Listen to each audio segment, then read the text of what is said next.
interpellés. Ils nous obligent à réfléchir à ces véritables enjeux. Malgré les différentes avancées, notre législation n'est pas adaptée aux personnes qui sollicitent une assistance à mourir, qui réclament le droit à mourir dans la dignité. Le moment est venu de mettre un terme à l'hypocrisie qui consiste à ne pas vouloir ouvrir le vrai débat sur l'euthanasie. Il est temps de préciser le champ des droits. Nous interrompons la séance pour prendre tout de suite la direction de l'Élysée. Le président de la République poursuit son marathon de vœux. Il s'adresse ce soir aux députés et aux sénateurs. On écoute le chef de l'État. Monsieur le Président du Sénat, Monsieur le Président de l'Assemblée nationale, Mesdames et Messieurs les ministres, Mesdames et Messieurs les députés et sénateurs, Monsieur le maire de Paris, Mesdames et Messieurs les représentants du Parlement européen, Mesdames et Messieurs les conseillers de Paris. Je suis heureux de pouvoir vous présenter mes vœux pour cette nouvelle année. Ce sont des vœux bien sûr pour chacun d'entre vous, pour vos familles, pour ceux que vous aimez, mais au-delà, chacun comprendra qu'à travers chacun de vous, je veux adresser mes vœux aux institutions que vous représentez. Et la mort si subite du premier président de la Cour des comptes, Philippe Séguin, montre combien, quelle que soit la qualité des hommes, notre destin est fragile et nos institutions, celles que nous présidons, ont naturellement une durée de vie plus importante que la nôtre. Je voudrais également avoir une pensée toute particulière pour le peuple haïtien, que tant de liens unissent à la France et qui vient d'être frappé par une catastrophe épouvantable, frappé par le malheur. Je veux lui dire, au nom de la nation française, que nous sommes solidaires de ses peines, de ses souffrances, et que la France sera puissamment aux côtés du peuple haïtien pour l'aider à surmonter cette épreuve.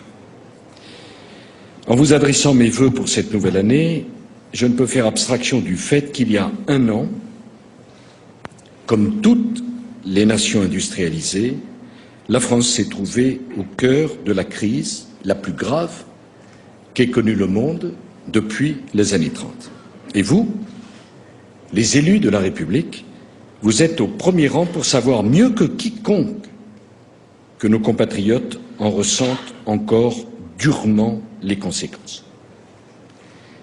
Quand la crise s'est abattue en deux étapes, la crise financière puis la crise économique, on a tout de suite vu la violence de cette crise. Et au moment où la crise s'abat violemment, dans des conditions inusitées, car jamais le monde n'avait connu une crise qui emporte en même temps toutes les régions du monde. Crise financière, crise économique, mais en même temps crise à l'Est, à l'Ouest, au Nord, au Sud. Jamais on n'avait connu cela. Et naturellement, quand une crise de cette ampleur se produit, nombreux sont les conseils que l'on reçoit. C'est utile. Les libéraux veulent plus de liberté. Les sociaux veulent plus de social. Ceux qui croient en l'État veulent plus d'État. Et chacun, souvent d'ailleurs de bonne foi, pense que forcément la solution qu'il propose est la bonne. Il y a les experts qui, n'ayant pas prévu la crise, se précipitent pour l'expliquer. Et puis il y a tous ceux qui, défendant des intérêts légitimes, tirent un peu à hu et à dia pour essayer de tirer moins mal que les autres leur épingle du jeu. Il y a ceux qui se préoccupent d'abord des déficits, les autres qui se préoccupent d'abord de la croissance. Tout ceci est bien naturel. Qu'est-ce que nous avons essayé de faire? D'abord, on a essayé d'éviter la catastrophe, je veux dire la faillite du système mondial. Ce n'était pas le plus difficile. Parce qu'à un certain moment de la crise, il n'existait plus que les États pour faire rempart entre la stabilité et la catastrophe. Et quand je dis les États, c'est naturellement pas tous les États, mais les États représentatifs des pays économiquement, financièrement les plus puissants dans le monde. Cette catastrophe, je crois qu'elle a été évitée, et ce fut heureux, parce qu'il y a eu une mobilisation sans précédent de quelques États au service de cette sauvegarde.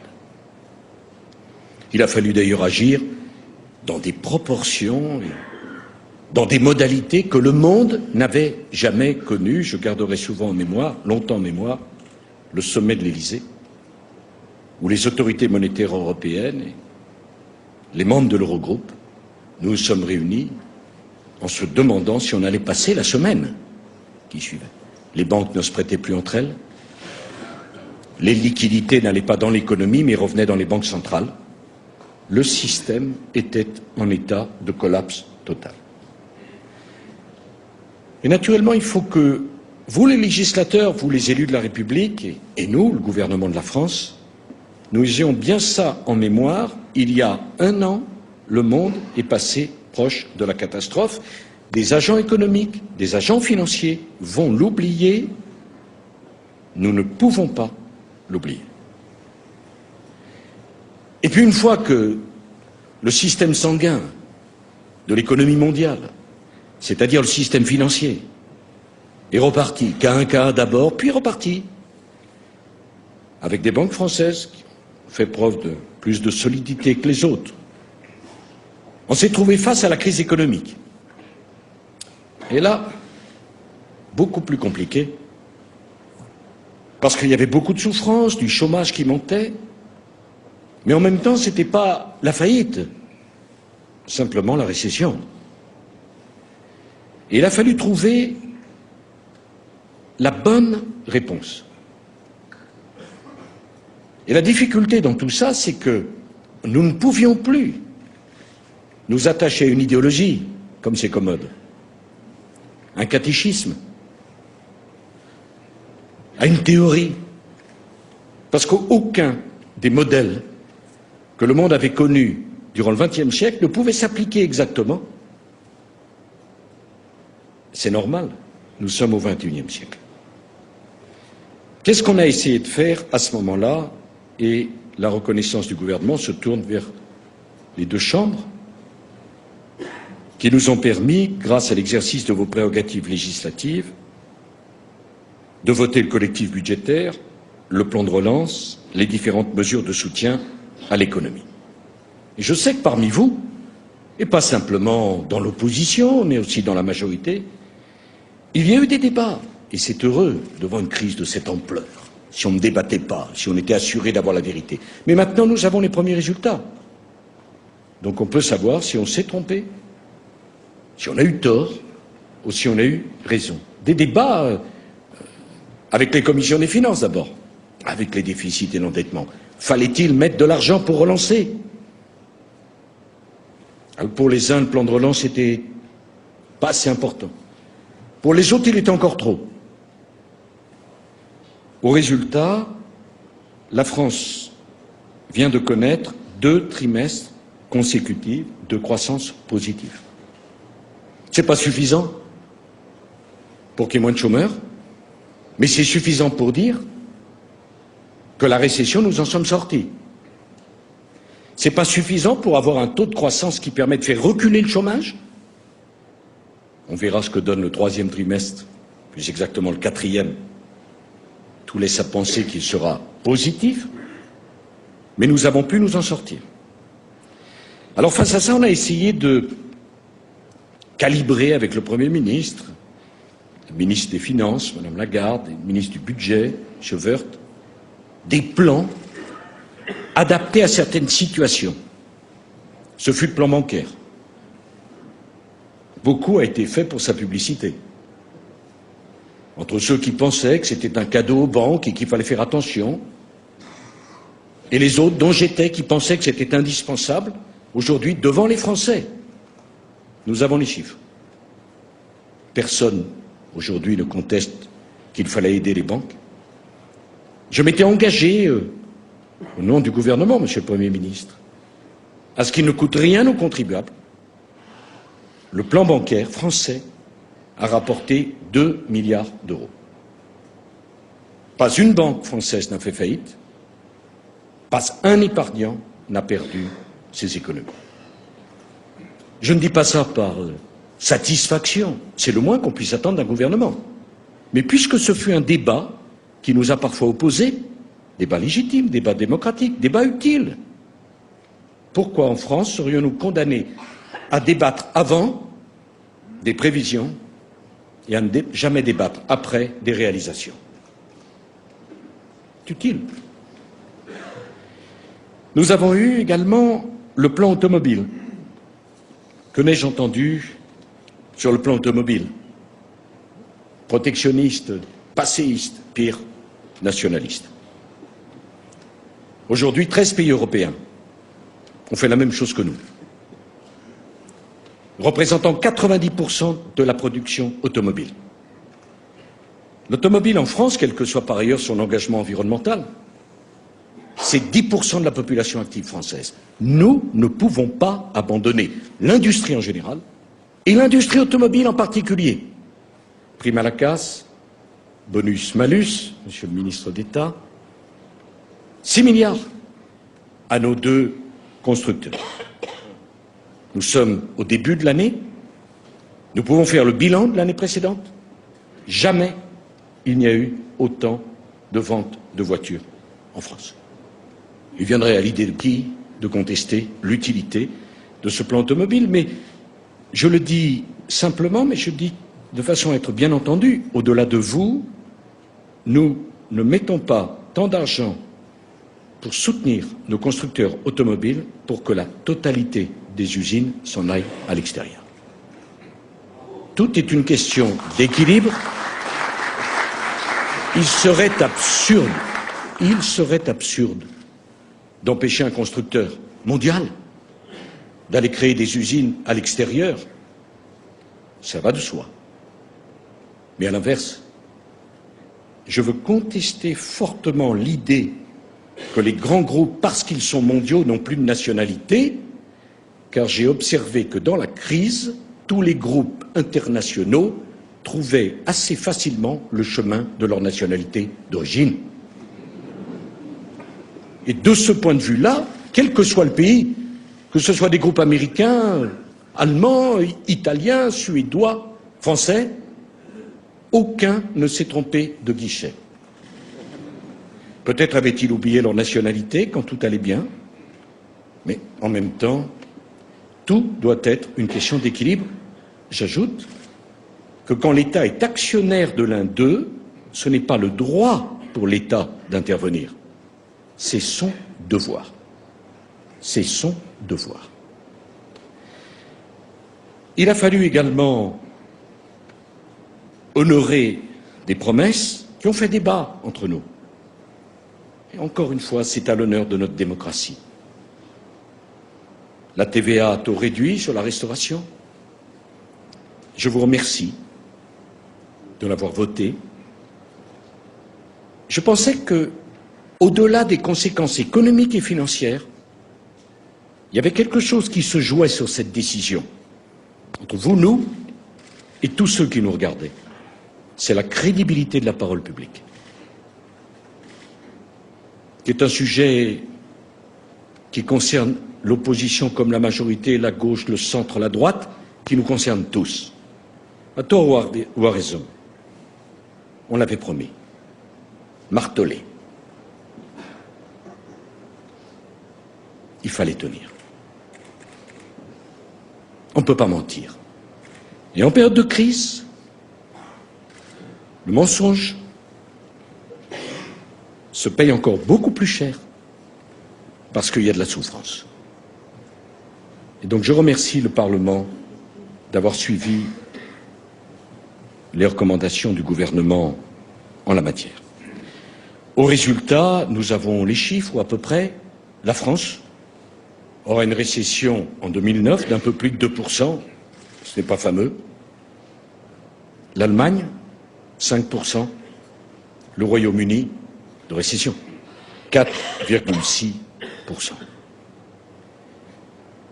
Le pouvoir d'achat,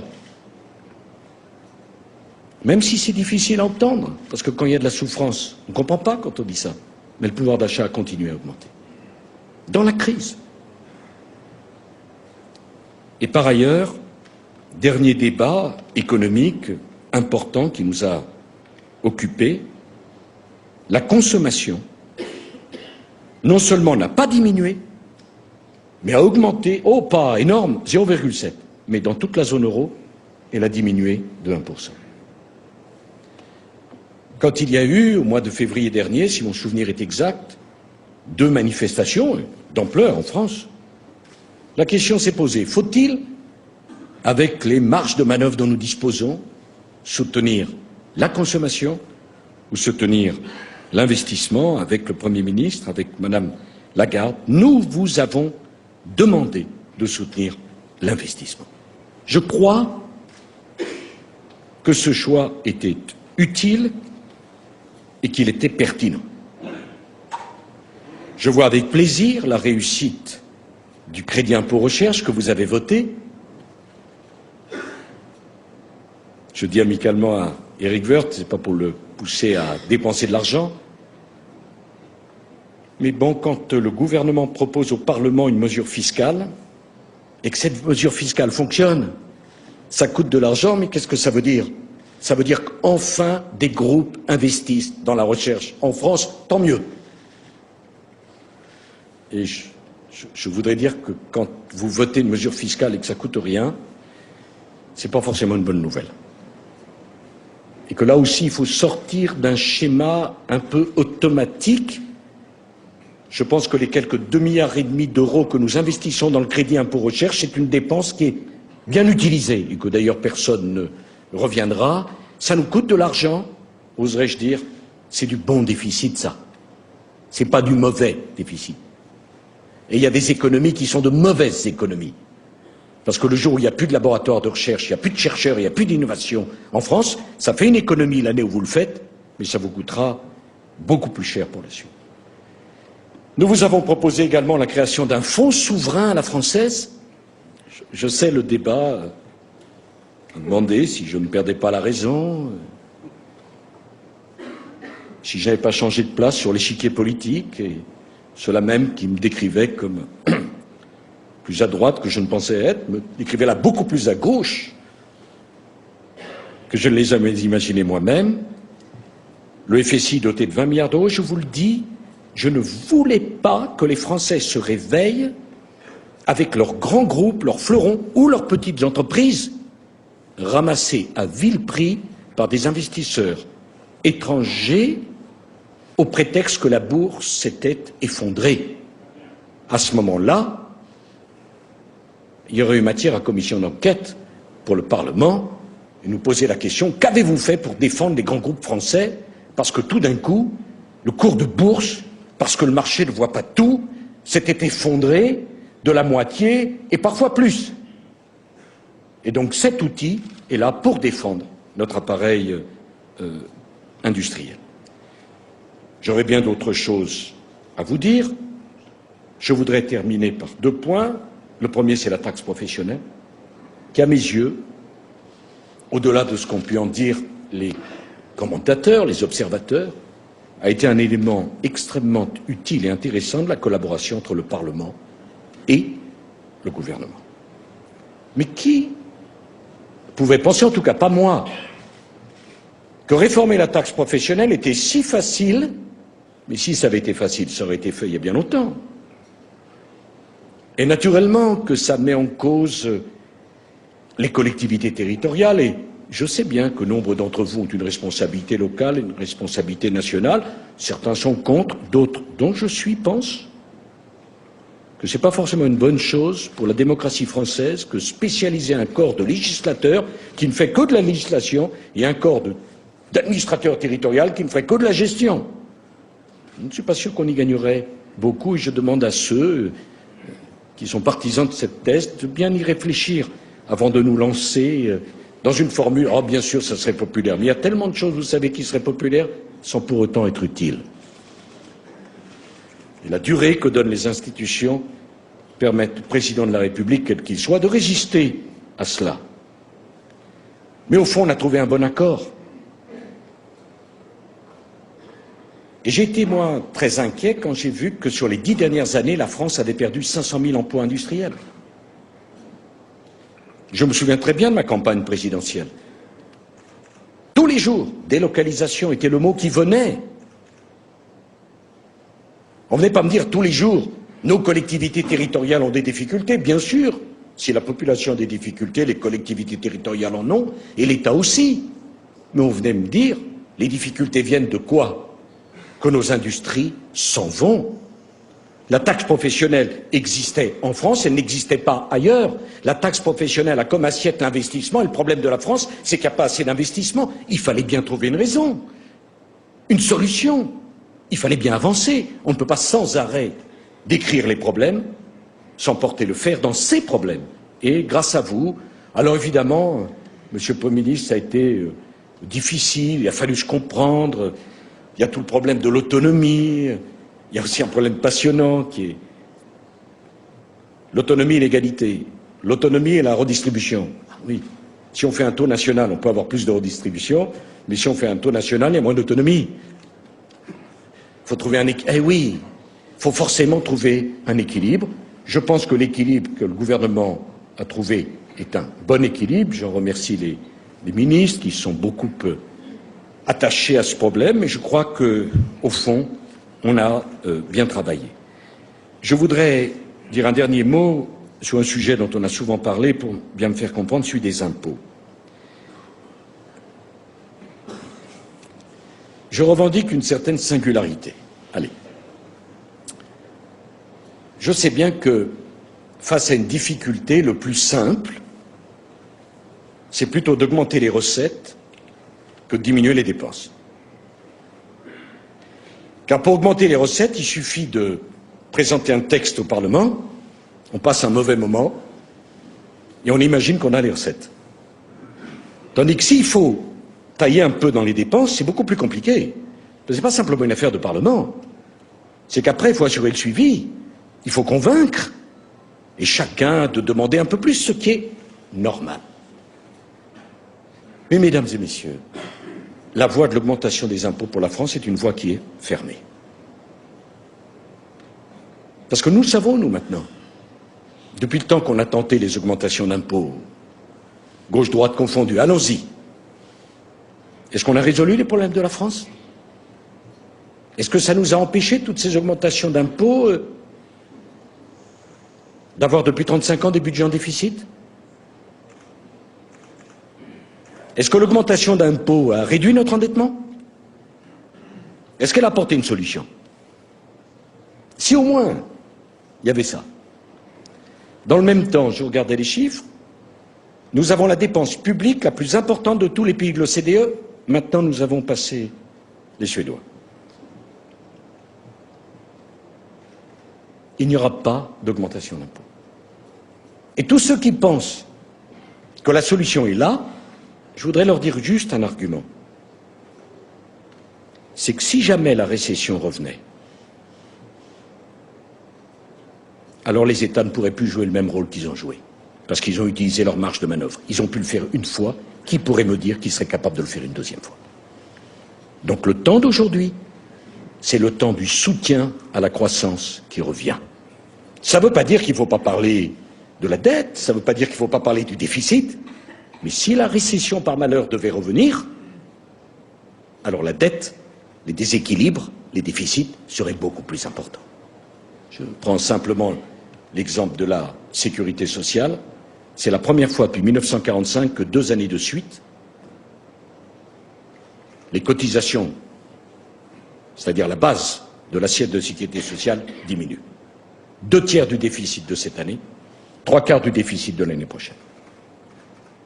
Donc il n'y en aura pas, en tout cas, tant que j'exercerai les fonctions qui sont les miennes. Et c'est d'ailleurs bien pour ça que j'ai voulu convaincre que sur des sujets où on peut être en désaccord, bien sûr, comme le bouclier fiscal, je n'ai pas voulu céder. D'abord parce que je l'avais annoncé dans ma campagne présidentielle. la parole donnée, la conviction, ça doit compter quand même. Ou alors, plus personne ne contrôlera rien. Deuxièmement, parce que je pense que dans une société de démocratie, de liberté, il n'est pas anormal que celui qui travaille garde la moitié de ce qu'il a gagné. Et troisièmement, parce que notre principal concurrent, notre principal voisin, a le bouclier fiscal. Je crois à l'Europe. Il n'est pas de raison que l'Europe, ce soit toujours pour les Français les mauvaises nouvelles et les bonnes pour les autres. Je voudrais dire là-dessus que, bien sûr, nous aurons beaucoup de débats économiques encore entre nous, n'est pas une affaire facile, qu'il faut être vigilant, que je crois que toutes les formations politiques, quelles qu'elles soient, nous devons apprendre le pragmatisme et la réactivité. Les deux. Telle mesure, une année, n'est pas forcément telle mesure, une autre année. 2010, pour vous, mesdames et messieurs les législateurs, sera aussi dense que 2009. Je sais bien que vous avez beaucoup travaillé. Je sais bien que certains d'entre vous pensent, il nous l'avait déjà promis l'an passé et il remet ça cette année. Mais en même temps, vous connaissez l'immense attente de vos électeurs, de nos compatriotes, et l'immensité des sujets sur lesquels il faut apporter des réponses. Nous vous solliciterons donc rapidement, s'agissant de la sécurité. Brice Hortefeux présentera et défendra la LOPSI. Nous vous demanderons de terminer le vote sur la question des bandes. Et par ailleurs, il faudra réfléchir avec vous à la protection de nos écoles, de façon à en faire des sanctuaires abrités de la violence. Ce sont des textes importants. Nous aurons à débattre des collectivités territoriales. Je sais là aussi que c'est un sujet sensible, mais il est absolument passionnant. Je n'ai entendu personne me dire « surtout garder l'organisation administrative de la France en l'état ». Communes, communauté de communes, départements, régions, État, Europe. Et naturellement, chaque niveau, en tout cas en France, compétence générale. Mais comment? J'ai ma légitimité, je veux m'occuper de tout. Compétence générale. Et d'ailleurs, les élus ne sont pas en première ligne de responsabilité. Vos propres électeurs, quand ils viennent vous trouver, vous disent comment? Vous avez la compétence générale, une subvention pour ceci, une subvention pour cela, une intervention ici, une intervention. Les mêmes qui, par ailleurs, pensent que les impôts sont trop lourds et qu'on ne comprend rien au système. Le texte sur les collectivités territoriales, je vous avais proposé, au moment des votes de Villeneuve, qu'il soit l'objet d'une intense réflexion. Un an après le rapport d'Édouard Balladur, vos deux chambres ont joué le jeu de cette réflexion. Je veux vous en remercier. Des groupes de travail, messieurs les présidents, se sont formés de manière transversale. J'ai pris connaissance avec beaucoup d'attention de tous vos travaux. Il me semble que les conditions sont réunies pour une réforme ambitieuse qui renforcera les communes dans leur rôle, qui fera exister les métropoles et qui renforcera les synergies, Dieu sait qu'il y en avait besoin, entre régions et départements par la création des conseillers territoriaux. D'autres textes suivront, un texte électoral qui est toujours un élément de passion et de suspicion. Ah, quand c'est la gauche qui est au pouvoir et qu'elle modifie le mode de scrutin. La droite se méfie et crie au scandale. Et puis quand c'est la droite qui est au pouvoir, la gauche fait la même chose. Le gouvernement ira au débat sur la réforme des scrutins avec beaucoup d'ouverture pour essayer de faire le consensus le plus grand. L'expérience longue de la vie politique qui est la mienne me fait dire que ceux qui pensent gagner une élection en modifiant le mode de scrutin n'ont aucune expérience de la vie politique. Par conséquent, s'il y a un sujet sur lequel le gouvernement fera preuve de souplesse, c'est bien celui-ci. Je voudrais dire également un mot de nos départements d'outre-mer. Un an après les événements dramatiques, puisqu'il y a eu mort d'homme en Guadeloupe, un dialogue historique a eu lieu sous la forme des États généraux de l'outre-mer. On a eu bien du mal à le faire démarrer, mais à l'arrivée, je dois dire que j'étais impressionné par la maturité de nos compatriotes outre-mer. La participation aux 2 référendums Martinique et Guyane n'a pas été assez soulignée par les observateurs, près de 50% pour un référendum sur l'article 73 ou l'article 74. Excusez du peu, c'est un succès pour la démocratie outre-mer. Et on ne peut pas reprocher à nos compatriotes outre-mer de s'être désintéressés d'un débat. Près d'1 sur 2, et nous avions dit que seuls voteraient nos compatriotes ultramarins habitant outre-mer.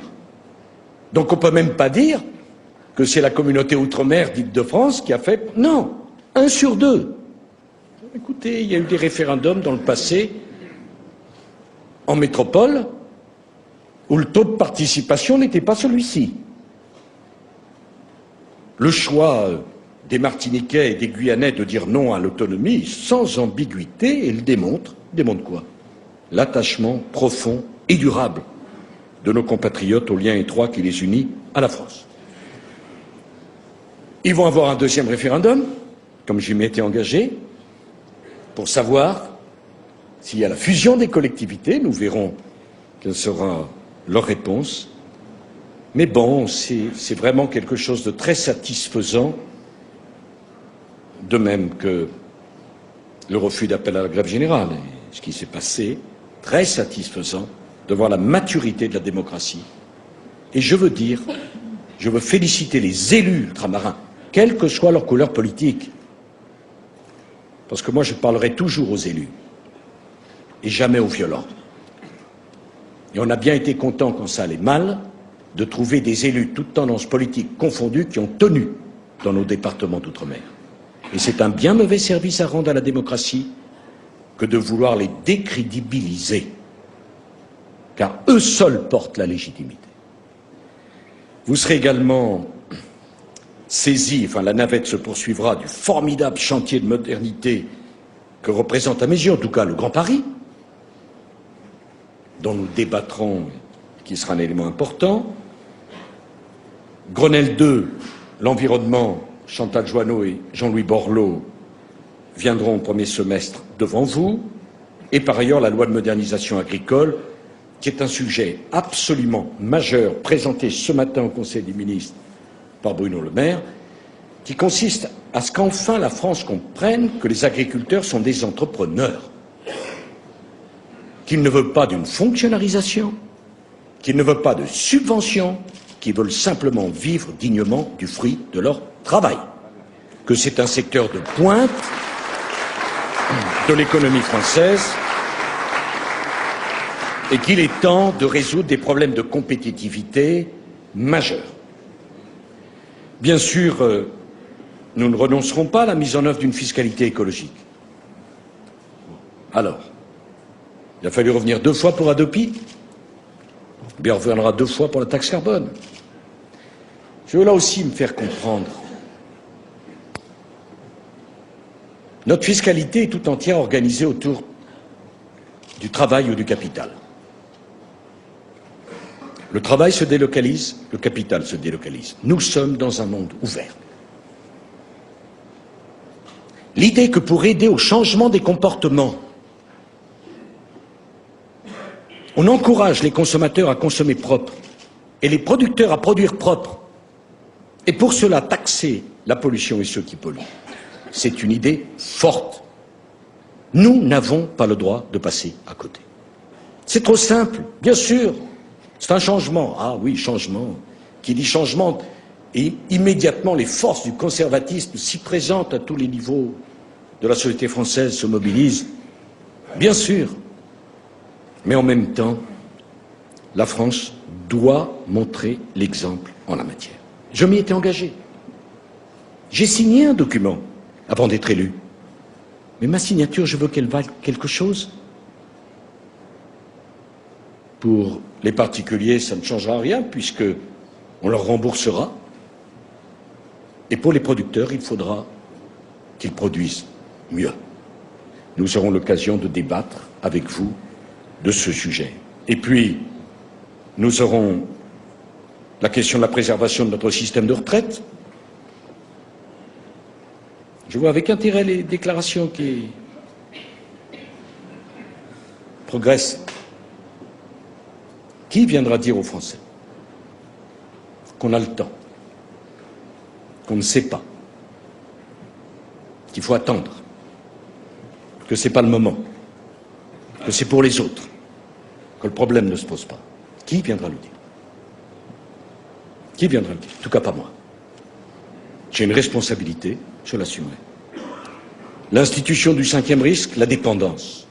Toutes nos familles seront frappées par cette question épouvantablement difficile, liée à l'allongement de la durée de la vie, qui est celui de la dépendance, de son financement, des maisons que partout vous me demandez, à juste raison d'ailleurs, comment pourrait-il en être autrement?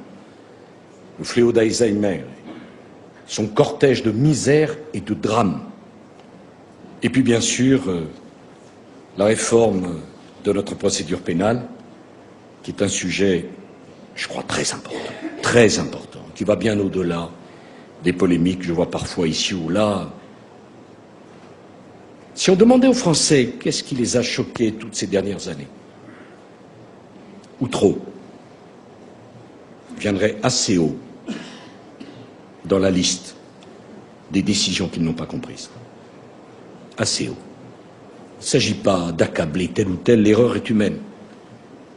Mais le système, est-il compris? Est-il compris? Nous aurons l'occasion d'en reparler. Et bien sûr, je ne peux pas évoquer les sujets sur lesquels le Parlement aura se prononcer en 2010 sans parler du voile intégral. Le voile intégral, j'ai eu l'occasion de dire ce que j'en pensais devant le Congrès à Versailles. Le voile intégral n'est pas le bienvenu en France, parce qu'il est contraire à nos valeurs et contraire à l'idée que nous faisons de la dignité de la femme. Et je vous demande de croire que nul ne peut douter de ma fermeté sur ce sujet. Mais c'est parce que je n'accepterai rien qui soit contraire à nos valeurs les plus fondamentales que je veux dire également, en tant que chef de l'État, qu'il est essentiel de faire en sorte que personne ne se sente stigmatisé. Dès lors que la liberté et la conscience de chacun sont concernées, nous devons, je dis nous, pas simplement nous, gouvernement, nous devons, qui sommes l'expression de la souveraineté nationale, nous devons chercher une solution qui permette d'obtenir la plus large adhésion possible. C'est tout le travail qu'accomplit depuis plusieurs mois la mission parlementaire qui a été constituée. En tant que président de la République, je pense qu'il est sage d'attendre le fruit de ces consultations et de ces réflexions avant de décider définitivement. D'autant plus que, d'après ce que j'ai compris, c'est une question de jours. Je souhaite que le Parlement tire les conclusions par une résolution sans ambiguïté, parce que la réforme constitutionnelle vous en a donné le pouvoir. Utilisez-le. Ce sera la première fois, et je ne verrai que des avantages pour la démocratie française, que ce soit sur le sujet de la question de la dignité de la femme, que la possibilité de voter une résolution soit utilisée. Il faudra ensuite en tirer les conséquences de cette résolution, d'un point de vue législatif et réglementaire, et le Parlement aura alors à débattre d'un texte de loi adapté à la situation. Prenons garde de ne pas offrir aux adversaires de la démocratie, de la dignité et de l'égalité entre les sexes l'opportunité d'une victoire qui mettrait notre société en situation bien difficile. Et c'est parce que je veux avancer avec détermination pour défendre les valeurs qui sont parmi celles auxquelles nous attachons le plus de prix que nous devons le faire avec le souci du rassemblement de notre communauté nationale.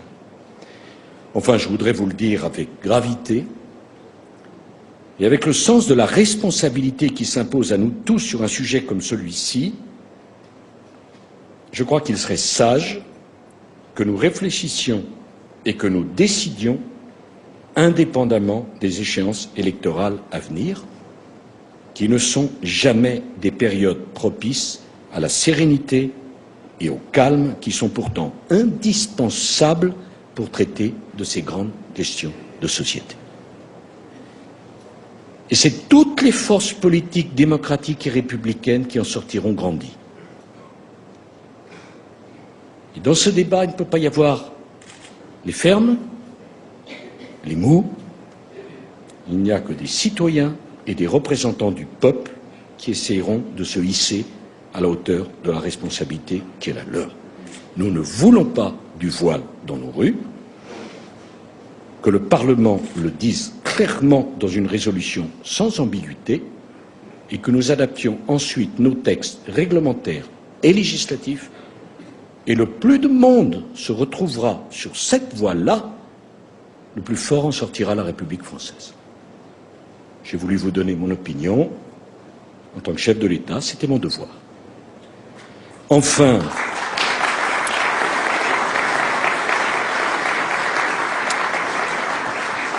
un mot des nouvelles modalités du travail parlementaire. Bon, la réforme des institutions de notre Constitution restera pour moi un grand moment. C'était déjà le mois de juillet. L'histoire retiendra qu'elle a été votée à 2 voix. Moi, je pense surtout que l'histoire devrait retenir que c'est l'une des réformes depuis 1958 les plus importantes. J'observe d'ailleurs une évolution intéressante. Ceux-là même qui ne l'ont pas voté, c'était leur droit. Ce sont ceux-là même qui m'en demandent l'application avec le plus d'énergie. Allez, il y a un peu de malice dans ce que je dis, c'est vrai. Mais en même temps, il y a un certain plaisir. Parce que je veux dire aux constituants que vous êtes que nul ne reviendra sur l'essentiel des réformes que vous avez votées. Qui reviendra sur le pouvoir de résolution pour le Parlement? Qui reviendra? Qui reviendra sur la limitation à 2 mandats pour le président de la République? Qui peut penser qu'on peut conduire un pays, 5e pays du monde, 10 ans pour ceux qui feraient 2 mandats? Et qu'il est normal que notre vie politique, à l'inverse de ce qui se passe dans les grandes démocraties, décline pendant 40 ans, dans chaque camp, les mêmes leaders, dont le travail, assez réussi d'ailleurs, consiste à faire en sorte de surtout ne pas avoir de successeur, ce qui est une idée étrange, parce que le successeur est forcément inéluctable. Et il n'est pas si mauvais que ça, le successeur, puisqu'il sera passé par les épreuves que vous-même vous avez connues pour être son prédécesseur. Je pense que c'est une des réformes les plus importantes pour le renouvellement de la vie politique française. Mais même, mesdames et messieurs les parlementaires, qui reviendra sur le pouvoir donné au Parlement après des auditions publiques d'accepter ou de refuser une nomination, fût-elle celle du président de la République? J'ai connu des gouvernements auxquels j'ai participé, où le président d'une de nos principales entreprises était nommé par une décision, simplement, pas de débat. Aujourd'hui, débat, quel est votre programme? Alors, certainement, on peut améliorer des modalités, pourquoi pas? Bien sûr. Alors, certains me diront, avec juste raison, bon, il y a le texte, mais l'esprit, c'est difficile. Oui, c'est difficile de convaincre que nos institutions ont prévu un exécutif fort, mais qu'elles ont besoin d'un Parlement fort. et qu'on ne peut pas, et je le dis sous le contrôle d'Henri Drincourt, je vous remercie pour son travail inlassable, on ne peut pas moderniser un pays sans un Parlement fort. La démocratie exemplaire que je n'ai cessé de défendre implique un Parlement qui assume ses responsabilités. Alors je sais bien, pour nombre d'observateurs, un Parlement est fort quand il refuse les textes du gouvernement. Toute majorité confondue. Il y a ici des anciens premiers ministres dans la salle, ils pourraient dire mieux que moi, comme c'est difficile, une majorité. Mais en même temps, si le Parlement et le gouvernement s'opposent, c'est une soustraction. Or, le pouvoir du Parlement, c'est un pouvoir d'entraînement de l'exécutif aussi. Obliger l'exécutif à avancer, obliger à amender sur tel ou tel point. Moi, je pense que c'est indispensable. Et vous le savez, je n'ai pas abusé des ordonnances. Car je me souviens trop, gauche-droite, des ordonnances. On est bien content au moment où on les fait voter, mais quand ça ne se passe pas au Parlement, ça se passe dans la rue. Et chacun doit bien voir présent ça à l'esprit. J'ai vu bien des mouvements sociaux qui se sont mal terminés parce qu'on n'a pas voulu de ce temps de discussion avec le Parlement. Donc je vous encourage pas à faire encore plus en 2010, mais j'ai eu souvent l'occasion d'en parler avec le Premier ministre et les ministres. Il faut s'y habituer. Et la France n'était pas tellement habituée. À coup de mesures de procédure exceptionnelles ou de sanctuarisation de ce qu'est la présidence de la République. Moi, je pense que vraiment, c'est important, même si le concours l'épine de la dernière bonne idée n'est pas forcément la meilleure façon de gouverner tranquillement dans un univers où tout bouge, ça parfois peut inquiéter nos concitoyens. En tout cas, je veux vous remercier aussi pour l'adaptation de vos règlements. Monsieur le Président Accoyer, Monsieur le Président Larcher, sans oublier Jean-Luc Warsmann et Jean-Jacques Hyest. Peut-être un dernier mot sur la présence des ministres en commission. Je ne comprends pas les réticences de certains à cela. C'est la logique de la réforme. Franchement, et je pense que les présidents de commission et les commissaires devraient au contraire être heureux de la présence des ministres dans les commissions, puisque ça rend le débat plus concret et les ministres doivent aller dans les commissions. Mais c'est ça l'enjeu. On a voulu qu'il y ait plus de travail important en commission qu'en assemblée générale, pardon de parler ainsi. Mais la présence de l'exécutif, elle est nécessaire dans cela. Pareil pour l'ordre du jour. J'ai voulu le partage de cet ordre du jour, mais je ne l'ai pas voulu comme une opposition, où il y aurait 2 semaines d'initiative parlementaire qui s'opposerait à 2 semaines d'initiative gouvernementale dans un choc frontal. Personne n'y comprendrait rien. Non. Il y a 2 semaines de priorité gouvernementale suivies de 2 semaines de priorité parlementaire. Mais il se peut que ce soit les mêmes. Ça peut arriver. Personne ne renonce à son indépendance si ce sont les mêmes. Là aussi, c'est un travail, question d'état d'esprit, parce qu'au fond, vos électeurs et les nôtres sont les mêmes. Leur impatience est la même.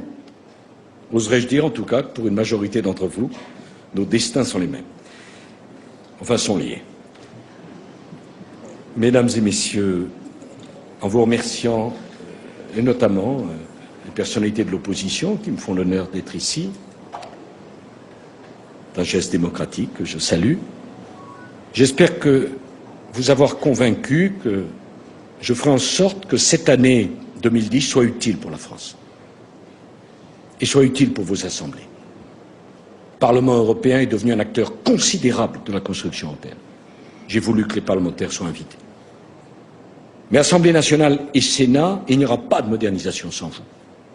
Nous devons travailler main dans la main, même pour ceux de l'opposition.